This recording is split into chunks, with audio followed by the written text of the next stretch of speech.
So Downdetector, I happened across this one when there was a very large outage of Verizon network in California.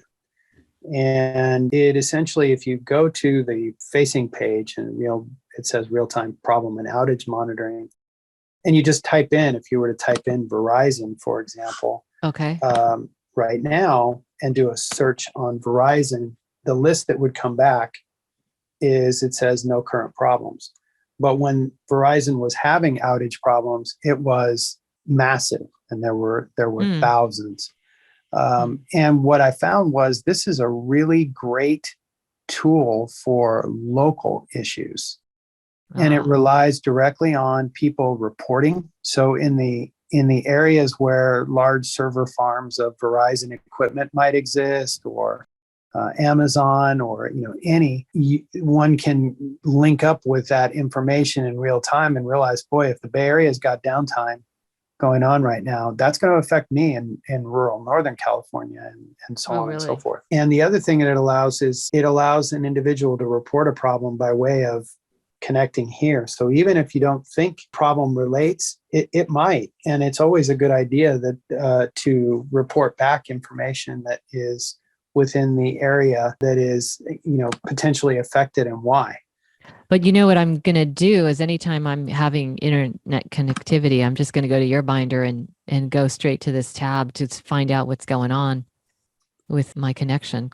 That's convenient. So if I wanted to see if like Amazon was having any issues, you could go right to the search bar and type in Amazon. Okay, I'm going to do that right now. So it's got the Alexa, it's got the Amazon shopping, and it's got AWS. So AWS says there's no current problems, which is good.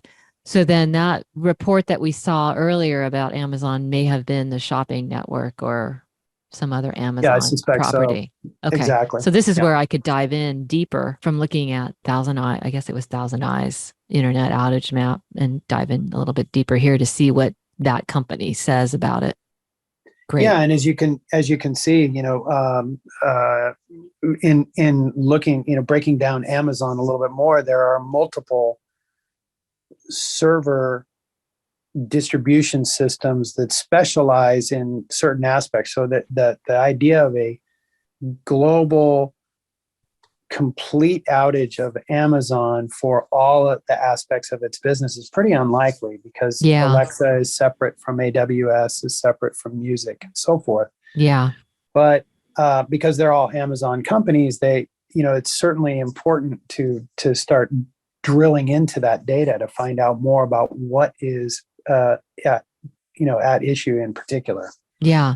So this is great. This is like, I just want to, I don't want to search necessarily. So I could use the other map to just kind of tell me, who's showing up. And then if I want to know details, or even if I know I'm experiencing something, I could go to your DataThreat dashboard, to the Downdetector, and give my customer feedback, or just do a little more deep dive from the company itself. And by the way, when I did the Amazon search, for those of you who aren't seeing, it came up with 7 properties. So the Alexa, the Prime Music Unlimited, Prime Video, obviously Amazon Shopping, AWS, and Amazon Freebie, which I've never heard before.